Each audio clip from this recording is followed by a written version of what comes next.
Hi, my name's Leilani Clark, and I'm a native Tucsonan. I've lived here in Barrio Centro my entire life. I actually come from many different cultural backgrounds. My mother is Native American. She's two tribes Dene from the Nanetishetabaha clan, the Zuni Edgewater clan, that's Navajo, and also from Santa Clara Pueblo from northern New Mexico. And my father's African American from the Bay Area. So I come with this different cultural mix, but then I see how completely close to the border Tucson, Arizona is. We're just a city like 70 miles north of the U.S.-Mexico border, so we've always had a very binational culture.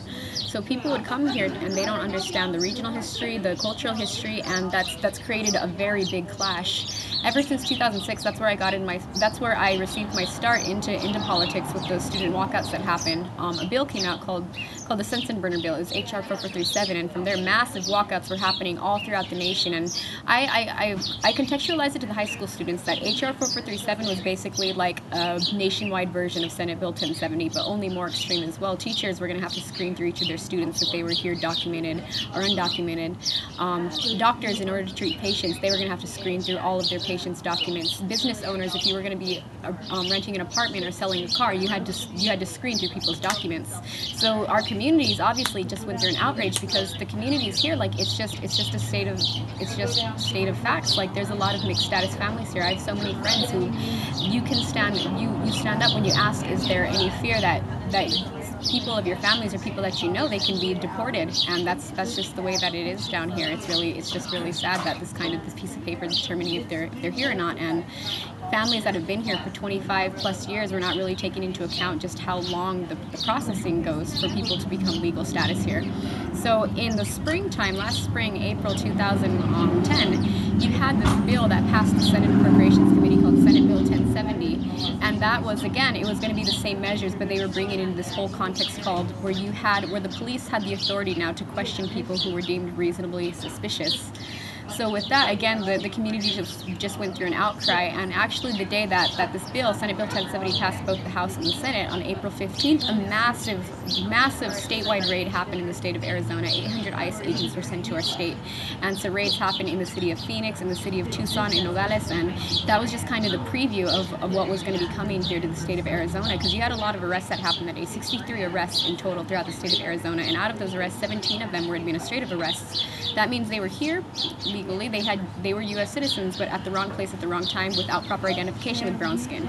So people were being thrown off the Sunshine buses, they were being pulled out of cars, and these checkpoints were happening. We're like, that is what Senate Bill 1070 is gonna be bringing to our communities. It was like instant warfare. So what we did a lot, me and 8 other individuals, we were all students. I came from Tucson, but then the majority of them, another compa of mine, she came from Tucson as well, but the rest of them were ASU students. We decided to do an action just to show to the country just how severe this crisis is going to be to our communities, the attacks on our community just for being brown people in the state of Arizona. So we chained ourselves to the Arizona State Capitol building on April 20th. That was the Tuesday right after that raid that happened, and we were basically bringing about this crisis to our state, because we were saying we've done everything by the books to get our voices out there, to show just how much the communities are being attacked by the legislation in Arizona. We've voted, we've marched, we've done vigils, we've fasted, we've voted for Obama, we've called our state legislatures, we've faxed them, we've emailed them, and they still have not taken our voices into consideration, let alone into account. So we felt that the next wave of the immigrant rights movement was to bring forth these acts of nonviolent civil disobedience. So that's what we did. So we chained ourselves to the Arizona State Capitol building, basically with the whole message in mind that we will not physically remove ourselves from this building until Governor Jan Brewer vetoes the bill, which she didn't. She ended up signing on Friday, but it just brought this whole powerful wave of just inspiration across the nation as well. The next week, you actually had students, they chained themselves along an intersection in LA to prevent a Border Patrol vehicle from going into the communities.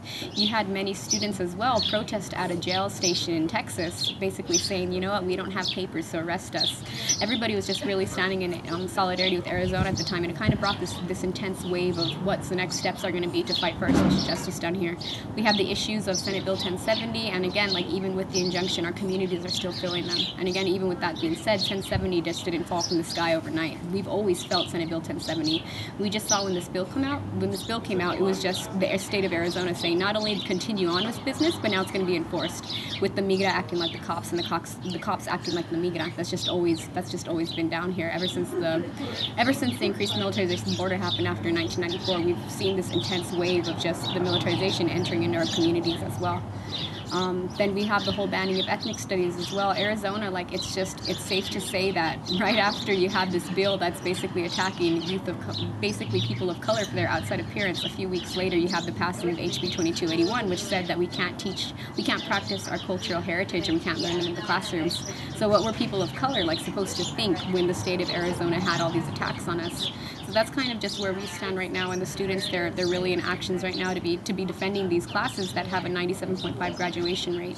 So we're just continuing on the struggle, and we hope for the best just in our state, in our local communities, and then as well as the nation as well, because what happens in Arizona, it's not going to be staying here. Like, this is just a predecessor of what's to come. If the hatred doesn't stop here, it's going to spread nationwide.